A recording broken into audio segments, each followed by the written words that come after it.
یا ابوالفضل خدا خیلی رحممون کرد. یا ابوالفضل یا ابوالفضل خیلی خدا رحم کرد. وای هواپیمامون با مصیبت واقعا دیگه فقط امام رضا. وای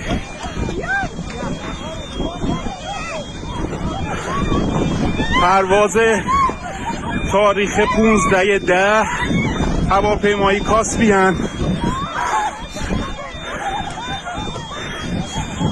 واقعا خدا رحممون کرد و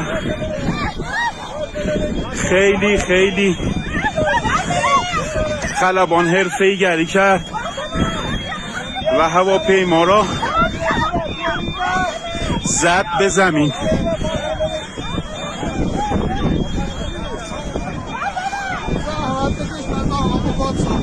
چشم واقعا نصف جون شدن مردم. یا حسین یا امام رضا. مسافرا ویلو تو بیابون باند اشغال شد و هواپیما به سختی رو زمین نشست.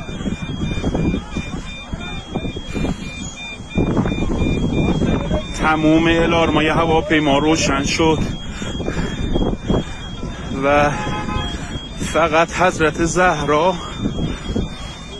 عنایتی کرد به ما. یا حسین